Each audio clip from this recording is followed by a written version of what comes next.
Okay, 3, 2, 1. Oh my goodness. Good morning, good afternoon. Whatever it is for you, I hope you're having a fantastic day. My name is Zach Schomler. This is Strong Opinion Sports, episode 254. I actually had to check the number. I didn't believe it. I wrote down 254. That's what my notes say. And I went, no, it cannot be that many episodes. I looked back. Yeah, we've done that many episodes. I cannot believe it. I hope everybody's doing well. I am so grateful to the people watching and listening. I just want to say thank you so very much for tuning in.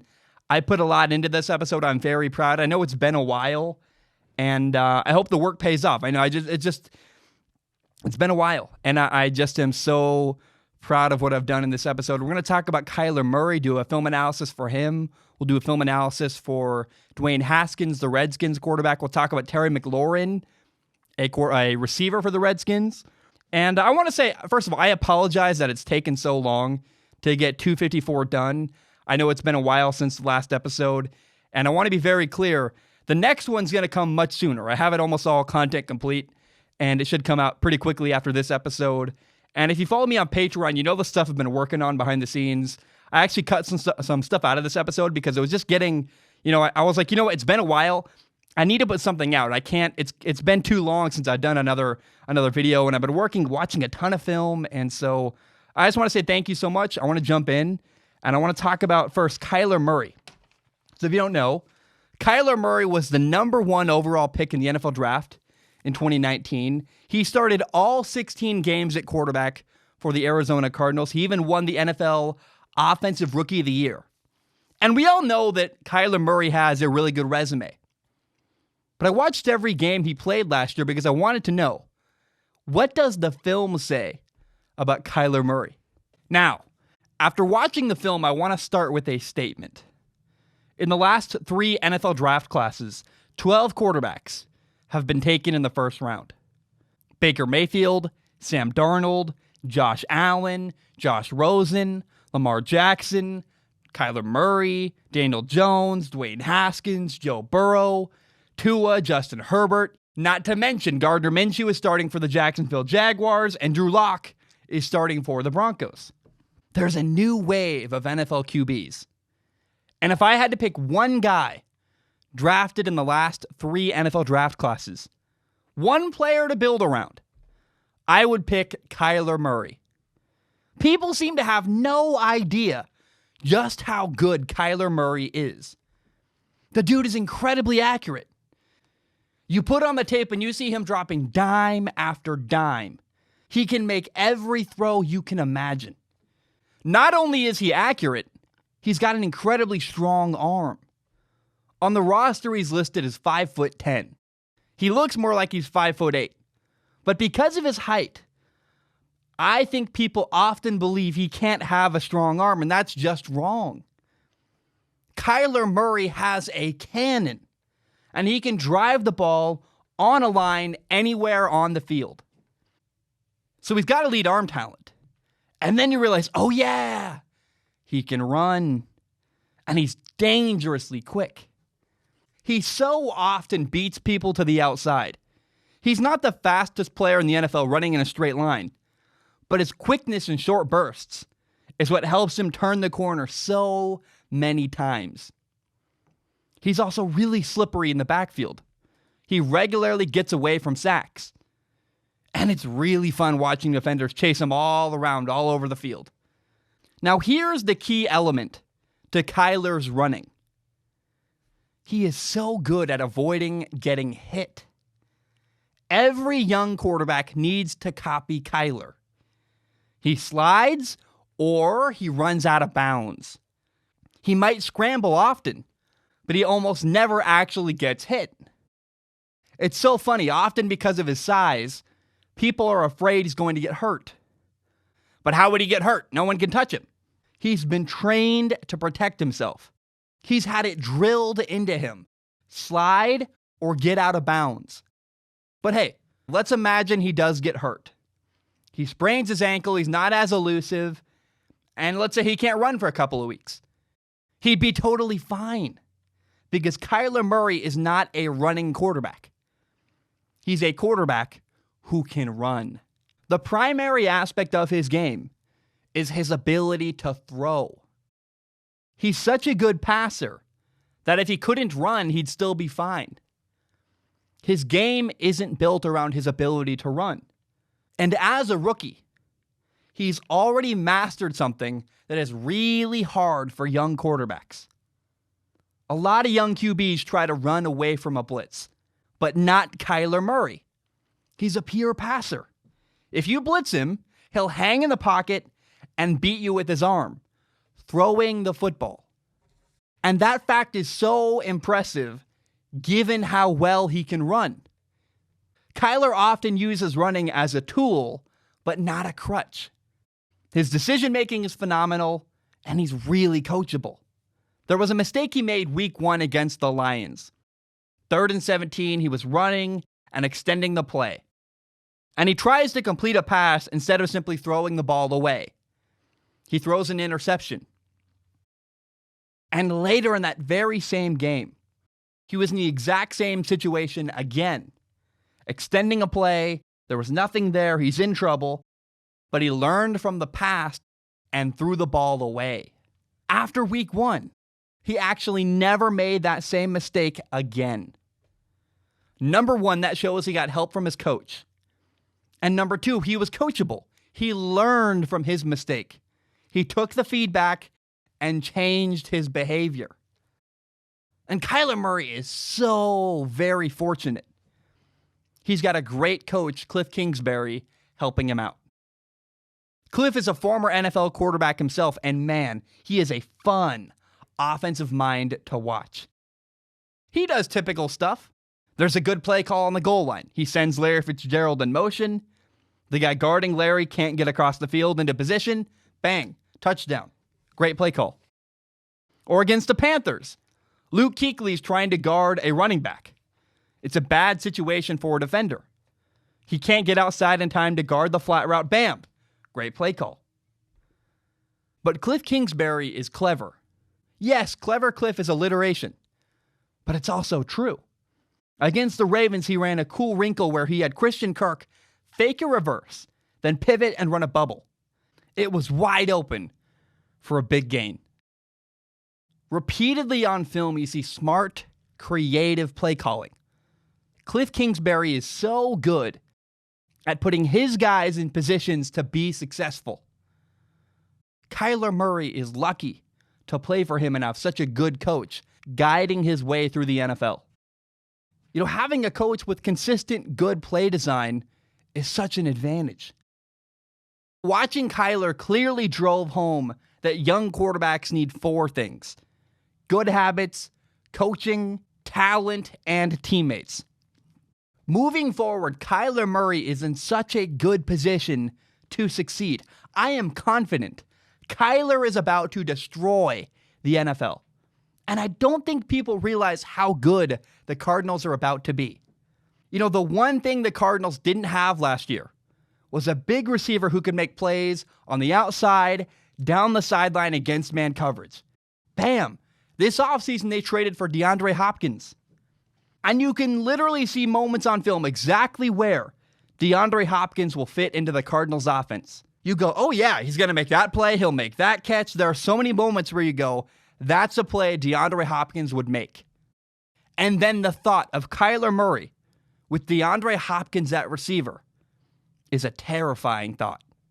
Now, I do want to say this. I've been very positive so far. Here's one thing Kyler needs to work on as a passer. He needs to more consistently utilize touch. His arm is so strong, he tries to muscle everything in.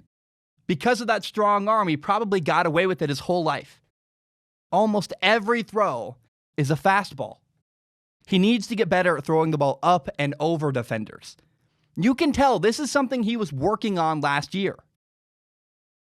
Week 17 against the Rams, he even nailed it. He got it right. But it needs to happen more consistently.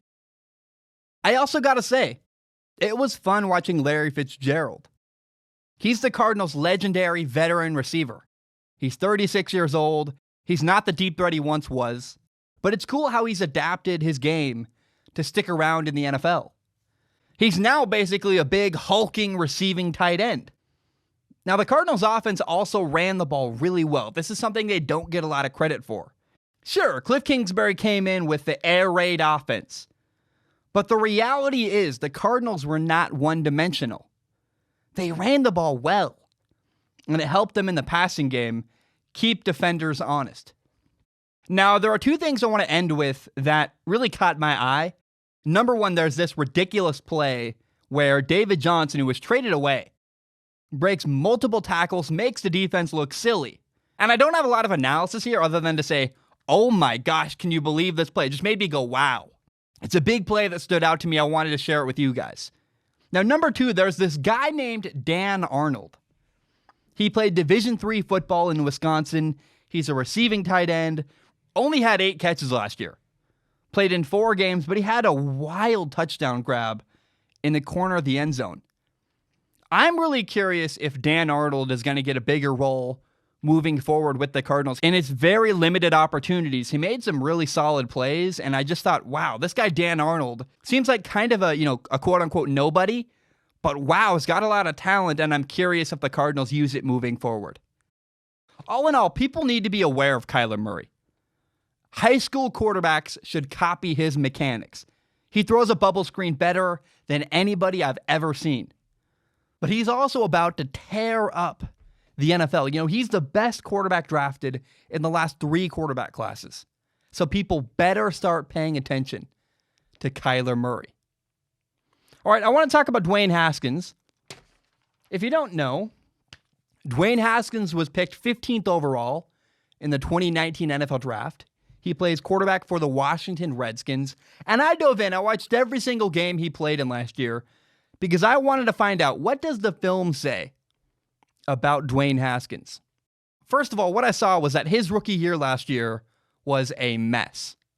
Before becoming the full-time starter, he was thrown into the middle of a game, not once, but twice. He was put into bad situations, and there had to have been pressure from the owner, Daniel Snyder. Week 4, he was put in down 14 in the second quarter against the Giants. He had 3 interceptions, and he just did not look ready. Then again, he was thrown to the Wolves week 8 against the Vikings. He went 3 for 5 and had another interception. And it's just not entirely fair to judge Dwayne Haskins off of last year. There are a few small things you can take away about Dwayne as a player. But he was a rookie quarterback, which first of all is always tough. Every rookie QB situation is unique and needs to be treated that way. But he also had a coaching change midseason, a lot of turmoil, and there wasn't a lot of great talent around him. The offensive line had problems, the receivers weren't all great. He had one standout weapon, rookie receiver Terry McLaurin. But that's about it. And that situation hurt Dwayne Haskins. Now, watching film made one thing very clear. Dwayne Haskins is not incredibly talented. When you watch Kyler Murray, he makes eye-popping plays. Kyler Murray does stuff that grabs your attention. Great throws into tight windows. Or, if a pass rusher comes free, Kyler can make him miss and extend a play. On the other hand, Dwayne Haskins doesn't have that same get-out-of-jail-free card. He's not as physically gifted. Kyler Murray has a cannon. He can afford to be a little bit late. Dwayne Haskins does not have that luxury. Of the quarterbacks drafted in the last 3 draft classes, of the guys drafted to be franchise quarterbacks, Dwayne Haskins is the least talented. He has an average arm, and he's not much of a threat to run the football. Now, that's not the worst thing ever. Remember, Tom Brady and Drew Brees are not crazy talented athletes either.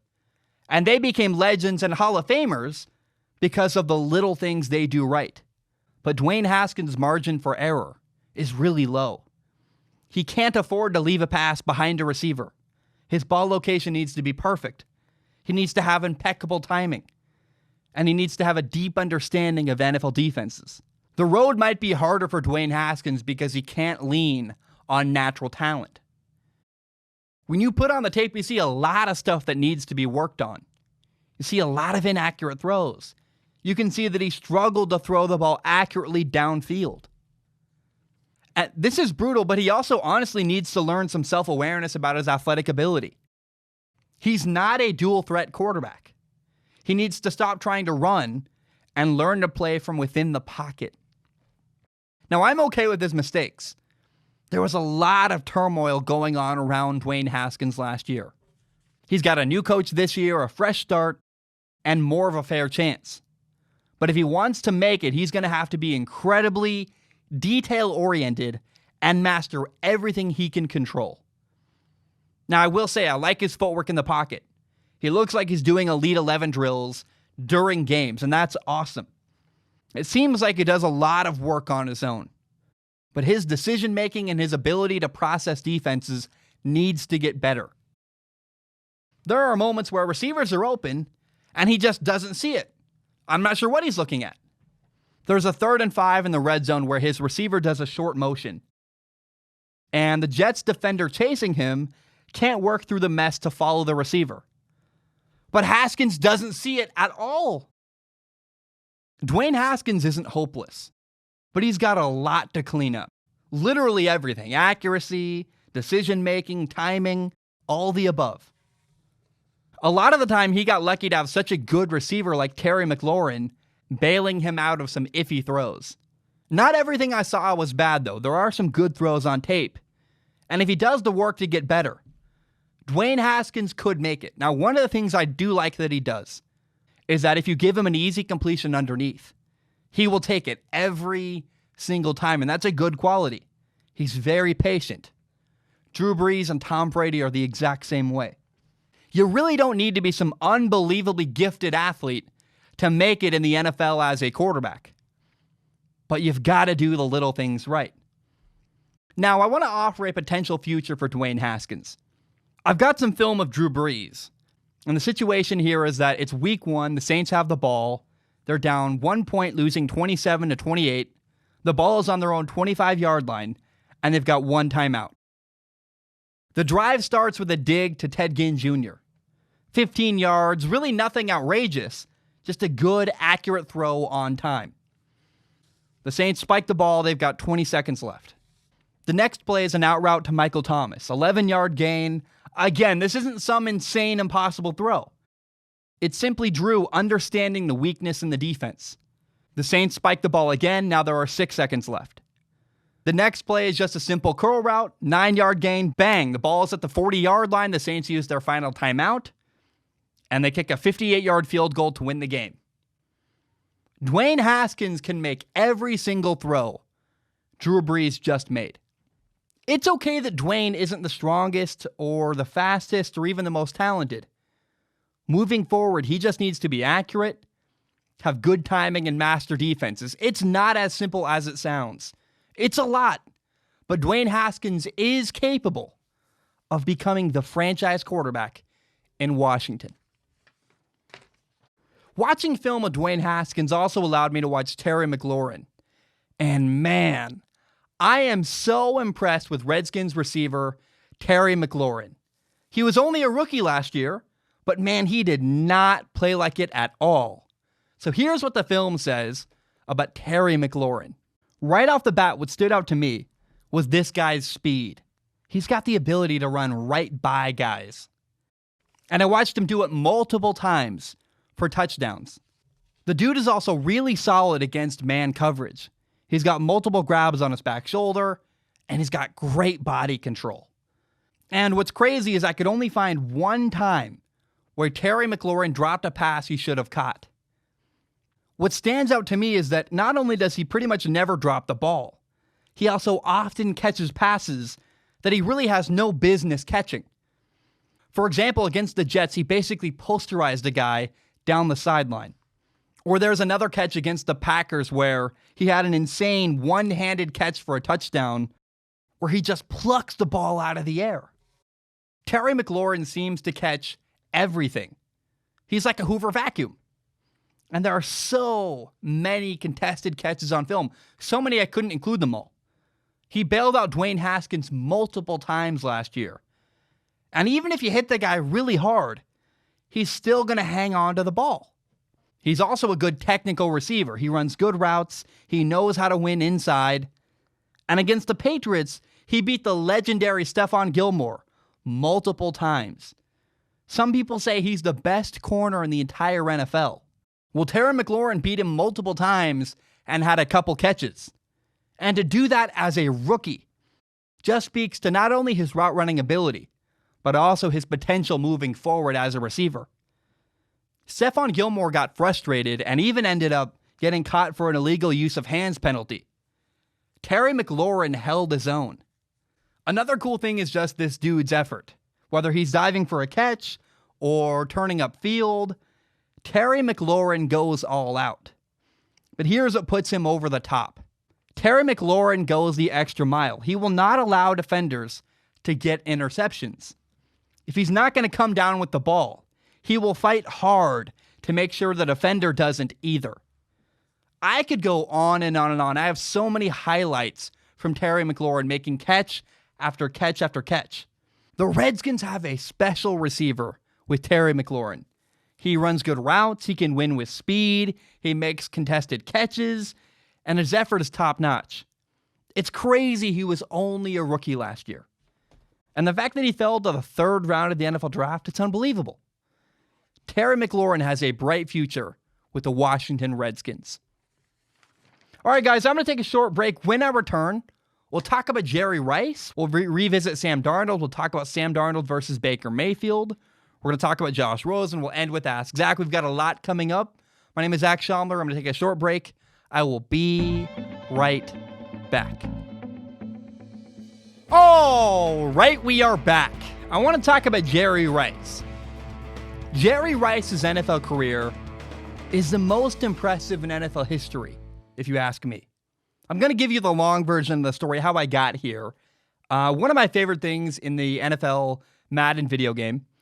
I'm saying that in case anybody doesn't know that Madden is an NFL video game, because I want it to be clear. One of my favorite things is you pick a receiver in the franchise mode, and you try to break every single receiving record with him. You just kind of feed him the ball. It's more complicated than that, but you pick a guy you like, the most talented guy, and you try to break all the records with him. You try to break the most touchdowns in a game, most touchdowns in a season, catches, yards, whatever. It's fairly straightforward. But I have given up on ever breaking the career receiving records in even a Madden NFL video game. Because Jerry Rice's records are just impossible to break, even in a video game. It's never going to happen.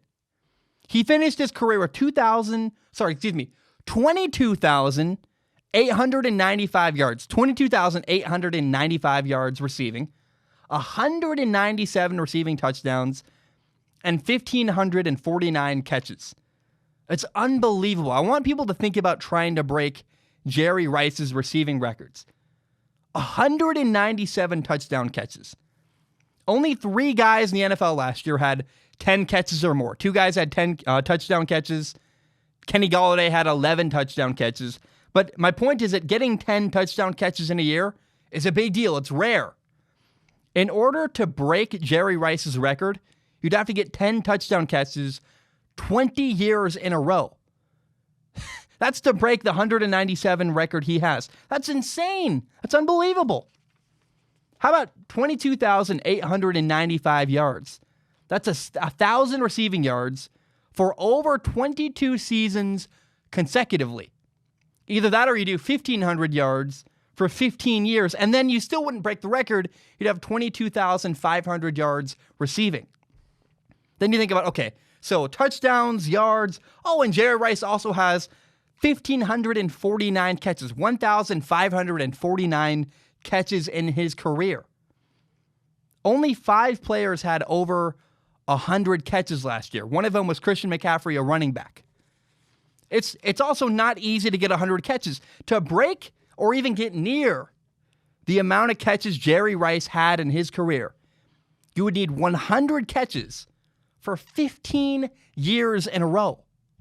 I can't even do that in a video game. Usually my guys get old and retire before I can get there. It's unbelievable. Jerry Rice's receiving records are never, ever, ever going to be broken. I want that to be very clear. His records are unbelievable.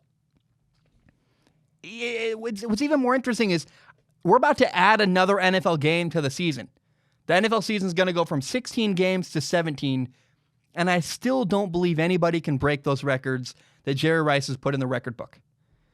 If anybody ever does break those records, I'll be shocked. But right now, everybody's fighting for that number 2 spot. And I know I didn't even mention that Jerry Rice played with Joe Montana and Steve Young, 2 Hall of Fame quarterbacks. But I think the argument could be made, okay, maybe the reason why they were Hall of Fame quarterbacks is because they played with Jerry Rice. Jerry Rice is unbelievable, and I just encourage you, go look at the records he put up, not to mention how many years he played for, the level he played at so consistently. He played in a different NFL with different rules. Jerry Rice, I've always known Jerry Rice is the kind of the god of receivers. He's the best receiver in NFL history. But if you dive into what he did in his career, it'll just blow your mind. Jerry Rice is unequivocally the best receiver of all time, and his numbers, I'm not much of a stats guy. I think they're easily skewed and kind of ridiculous. Jerry Rice's numbers speak for themselves. They're so good that even me, a guy who makes fun of stats and doesn't buy into them, has gone, okay, it's very clear. Jerry Rice's numbers are unbelievable. All right, I want to clarify something that I talked about in my last episode of Strong Opinion Sports. I did a topic. The question was, who would I pick, Baker Mayfield or Sam Darnold? And I want to clarify because, some of my comments, I want them to be remembered the right way. Because when, 10 years from now, when people look back on this segment right now, if they ever do, if anyone cares enough to do that, I just want it to be very, very clear what my thought process was. I picked Sam Darnold over Baker Mayfield. But my concern is that I'm not sure I made it clear enough just how close it was. I was splitting hairs, kind of like splitting the atom. I was like, man, this comes down, it's neck and neck. And really, it literally came down to who's better with the media, who handles the media better. I decided Sam Darnold handles the media better. You see more negative stories about Baker Mayfield that kind of allows you to jump to conclusions about stuff off the field and how he handles things. But the reality is that it's neck and neck. If you compare Sam Darnold and Baker Mayfield, I mean, man, it is basically a tie. They're so close, in my opinion. I got a question on Ask Zach. People wanted me to pick a side. I chose Sam. But here's how I could be wrong, and here's what I do not expect to happen with Baker Mayfield and Sam Darnold. Sam or Baker, whichever one of them, I think could have a more successful career. But when I watch film, the talent and the ability is the same currently and will likely always be very close and very similar between Baker Mayfield and Sam Darnold. Picking Sam was kind of an assumption based on, okay, I'm assuming they're in equal situations. I'd pick Sam Darnold over Baker Mayfield. But, I mean, again, it's very, very close. And the one thing I don't expect is for one of them to have a massive amount of success while the other one doesn't. I don't believe that one of them is going to be Peyton Manning, just killing it, winning a Super Bowl, having a great career, while the other guy's a massive failure like Ryan Leaf. I don't believe we're going to have a situation like that. I don't think one is going to fail miserably while the other is a massive hit. I think what's more likely is that both Sam Darnold and Baker Mayfield are good quarterbacks, and one will be more successful than the other. Kind of like you have Tom Brady, who's more successful than Phillip Rivers, or Drew Brees is more successful than Phillip Rivers. But they're similar talent levels at the end of the day. One of them just had a better career with more wins or whatever because the circumstance around them was a little bit better. Now, I don't know who's going to have a better career, Sam Darnold or Baker Mayfield. Now, who's going to become the Phillip Rivers type and who's going to become the Tom Brady guy? I don't know. Is it going to be Baker? Is it going to be Sam? I don't know. And I'm very curious who's going to finish their career, with a better resume at the end. I don't know, Sam or Baker. It really depends a lot on how the team around them builds. Right now, I think Baker's got a lot of weapons, good people, good coaches around him, where Sam Darnold is still kind of floundering and figuring his way out and really not being supported very well by the New York Jets. But when you watch the film, you go, okay, Baker and Sam are both talented. It's very, very close. And really to this point, they also haven't been very well supported by their head coach, their team, their offensive line has both been really bad. Baker's offensive line was bad. Sam Darnold's offensive line was bad. Baker Mayfield had to deal with Freddie Kitchens, which was awful. So to this point, neither's gotten a lot of success or a lot of support, But both Baker and Sam are very, very talented. I want to be very clear. When I picked Sam Darnold over Baker Mayfield, I had to be, put on the stand, which one would you pick? I picked Sam, but it was very, very close and basically splitting hairs. And I just do not see a situation where one is massively better than the other when you look at film and look at talent levels. Because I think they're just both very close, and it's splitting hairs between Sam Darnold or Baker Mayfield. All right, I've gotten a lot of angry messages from people. I did a film analysis of Sam Darnold, and the film shows that Sam is talented, but the Jets are not supporting him properly. Now, Josh Rosen fans were very, very, very mad at me about that. They said, why are you calling Josh Rosen a bust while still supporting Sam Darnold? Well, people keep saying that, Josh Rosen was put into two bad situations. Number one, the Arizona Cardinals his rookie year, and then last year with the Dolphins. And, here's why I still believe in Sam Darnold, even though I've given up on Josh Rosen and believe Josh Rosen is, in fact, a bust in the NFL. First of all, when you watch Sam Darnold's tape, there's just too many good things to be ignored. Sam Darnold is clearly very, very, very talented. I can't say the same when I watch film of Josh Rosen. I see a lot of bad stuff. I see a lot of bad stuff around him. But at some point, you're like, hey, the guy's got to produce, and I haven't seen that from Josh Rosen. And I want to ask people, what has Josh Rosen done in the last 2 years? What has he done recently to make people believe in him as a franchise quarterback? Nothing. No, the reason why people believe in Josh Rosen, the reason why people want Josh Rosen to have another chance in the NFL is because analysts said he was good coming out of college. Around the time of the NFL draft in 2018, people said, Josh Rosen's really good. He's so great. Yeah, blah, blah, blah, blah. And Josh Rosen was massively hyped, and that hype has lasted so long that even after failing with the Cardinals and the Dolphins, people still want to see Josh Rosen get another chance. But it also rings a little bit hollow when people say, he just wasn't in a good situation with the Miami Dolphins last year. I did a film analysis of Josh Rosen. I think it was called, Everybody Around Josh Rosen is Terrible or something like that. And that was my opinion. I said, look, the Dolphins are not a good team, and you can blame Josh Rosen, but it's also the fact that the people around him are bad. But then after I did that film analysis video, Josh Rosen got benched, and Ryan Fitzpatrick became the quarterback once again in Miami. And whoa, Ryan Fitzpatrick found a way to win with the Dolphins roster. In spite of all the bad people around him, Ryan Fitzpatrick made it work. Why couldn't Josh Rosen also make it work? It's very telling. And here's the final nail in the coffin, in my opinion. And I can't believe nobody can seem to comprehend this. I've said this many, many times, and every time I say it, I get so much pushback. People get so mad at me. It blows my mind. Josh Rosen has been replaced, not once, but twice. 2 times. First, he got replaced by Kyler Murray, and then he just now got replaced by Tua Tagovailoa.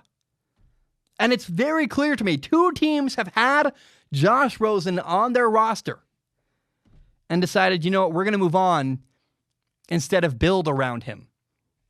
Enough said to me, that's very, very telling. And it seems like people want to work with Josh Rosen, and then they work with him and realize, we don't really feel bad replacing him. If you work with Josh Rosen, then don't feel bad replacing him. That's very, very telling. The Jets struggled for the last 2 years with Sam Darnold as their quarterback, but they realized, okay, Sam is talented. Sam Darnold isn't the problem in New York. That's why, and in spite of having a bad situation, the Jets haven't given up on Sam Darnold. The Dolphins did. The Cardinals did. Josh Rosen has had 2 different, not one, 2 different coaching staffs have worked with Josh Rosen and then decided he's not worth building around. I don't know what other information you need. It's over. Josh Rosen is a bust. I don't know why people keep insisting he gets more chances and he's been screwed over and it hasn't been fair to him. So many quarterbacks get opportunities. Josh Rosen didn't get one opportunity. He got one with the Cardinals, then he got another one with the Dolphins last year. 2 times now, Josh Rosen has been given a chance to become the franchise quarterback, and he didn't take advantage. That's more opportunities than most people get. A lot of people never get an opportunity to be an NFL quarterback. Josh Rosen got 2 and didn't make it happen. It's very telling to me. Josh Rosen is a bust. This is the 3rd time I've said this. It's the 3rd time I'll revisit this topic, the 3rd and final time I'll ever talk about it. Unless Josh Rosen down the road does something incredible and becomes a franchise quarterback or has a big, I don't know. But I don't imagine I'm going to talk a lot more about Josh Rosen moving forward. I'm kind of beating a dead horse at this point. But for the 3rd and final time, Josh Rosen is a bust. All right, guys, I'm going to take a short break. When I return, we'll do Ask Zach. We'll end the show. I hope you have a great day. My name is Zach Schaumler. I'm going to take a short break, and when I return, we'll talk to some people who wrote in on Patreon to answer questions from Patreon with Ask Zach. My name is Zach Schaumler. I will be right back. All right, we are back. I want to end the show today with some questions from the audience, although I want to clarify. I called this time Ask Zach, but if you don't have a question, you just have something you want to say, a comment or a concern, you can also write that.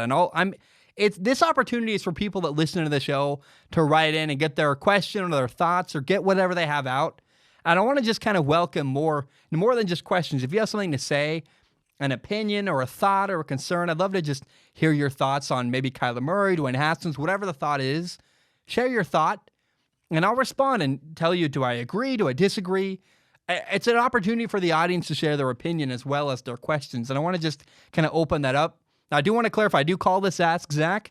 It's my favorite part of the show because I get to hear from you guys. It's cool to me because if you don't know how it works, you go to patreon.com/Zach Schaumler. You give $1 a month. You can give more. Please do if you want. It literally helps pay my rent.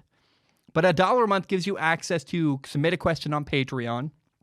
And if you submit a question, I do not guarantee to read it on the podcast or answer it on the show. My only guarantee is I look at every single question or comment with my eyeballs, and I pick the top couple to read on the podcast at the end of every single show. Now, the first question today is from Jake. Jake writes in.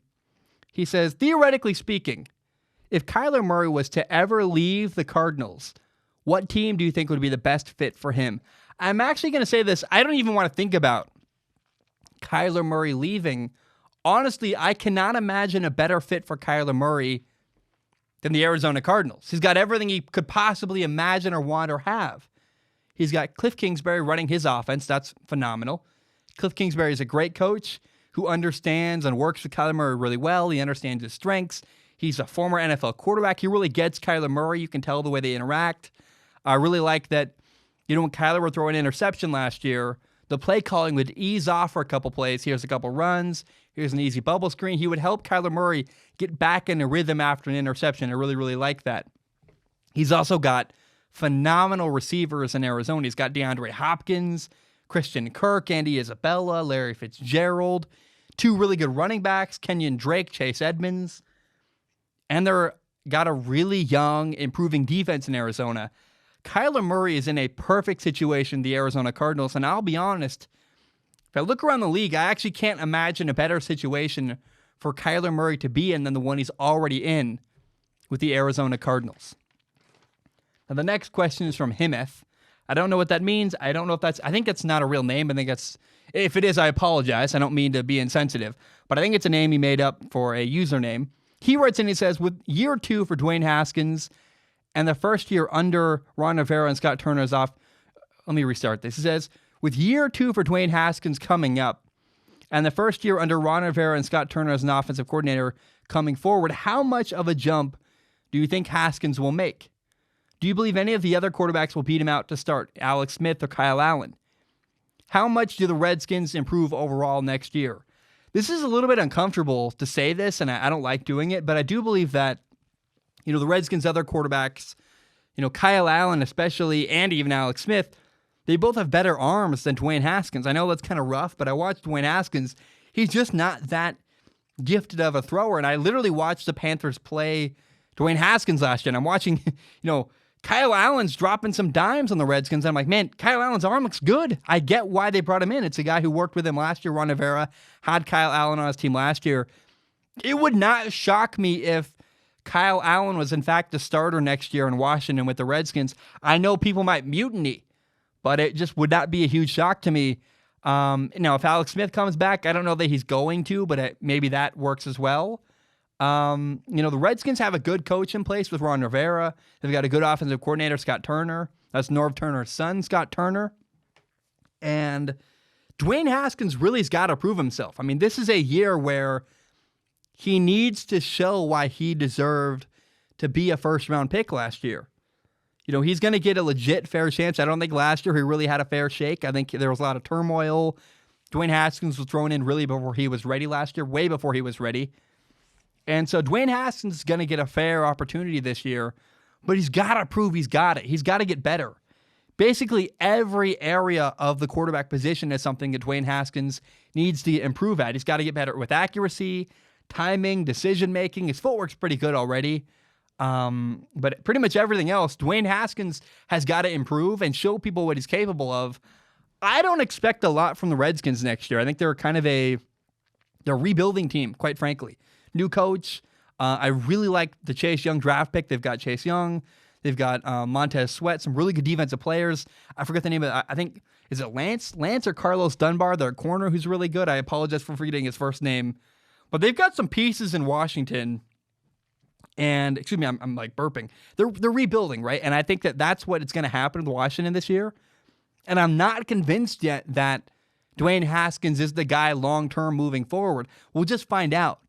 It would not shock me, though, if Kyle Allen, in fact, became the quarterback next year for the Washington Redskins. At least, maybe not all year, but maybe part of the year, Kyle Allen starts, and then they give Dwayne Haskins the shot at the end of the year to determine whether or not they need to draft a new quarterback or whether or not Dwayne Haskins is, in fact, the guy moving forward.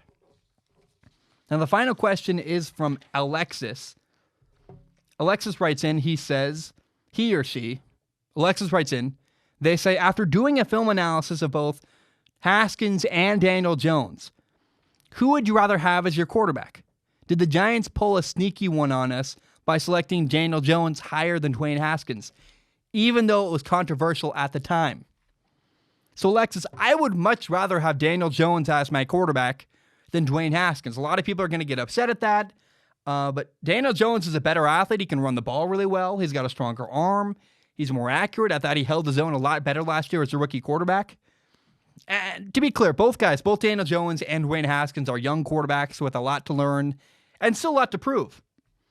But Daniel Jones is more talented, and the Giants absolutely did the right thing drafting him number 6 overall. Dwayne Haskins was not the guy who should have gone 6 overall. It's clear Daniel Jones was the right pick. A lot of people made fun of that pick. Even today, 2 days ago, I was looking at something on Instagram, a picture of the rookie symposium or whatever it was, and it's someone zoomed in on Daniel Jones, is kind of like his confused looking face, the same Eli Manning face that he makes. And someone zoomed in at and goes, even Daniel Jones is confused about why he was a number 6 overall pick. I wasn't. Even at the time, I said Daniel Jones is the right pick here. And especially after 1 year watching Daniel Jones and Dwayne Haskins, I'm further convinced, I believe in Daniel Jones. Daniel Jones is the franchise quarterback in New York. To be honest, I'm still not convinced that Dwayne Haskins is the right guy in Washington. He still has to prove himself. I know that's not going to make Redskins fans happy, but definitely Dwayne Haskins still has something to prove in Washington. So who would I rather? I think Daniel Jones was by far the best pick the Giants could have made. They hit a home run. People were mad at the time, but I think history is going to get a lot kinder as the road goes on. Dave Gettleman's an idiot. What is he doing? No, he picked the right guy. Daniel Jones was the right draft pick. Daniel Jones, rather than Dwayne Haskins, was the right pick at number 6 overall in the 2019 NFL Draft. Okay, I want to end the show this way, the same way I end every single podcast. 4 years ago, my younger brother took his life, and I learned 2 really painful lessons. Number 1 is that if you're struggling, please go get help. My brother never told anybody he was struggling. Nobody knew. And so I encourage you, go talk to a counselor, a teacher, a coach, anybody who is an authority figure in your life. Go talk to them. If you're struggling, go get help, man. Please, I'm begging you. Go get help if you're struggling. My brother never did. I walked into his bedroom one day. He was dead on the floor. And that's awful. I don't want that for anybody. So I encourage you, please, if you're struggling, go get help. If you really have nobody you can turn to for help, I encourage you, call the suicide hotline, 1-800-273-8255 as a last resort. If you have nobody else you can talk to, call the suicide hotline, 1-800-273-8255. The second lesson I learned when my brother died was this, that make sure the people in your life know how much you care about them. Tell your friends I love you. Give them hugs. Make it clear to them that they can talk to you if they're struggling. I didn't do a good enough job. It's just a lesson I had to learn, I guess. Unfortunately, I didn't know, hey, I got to be clear.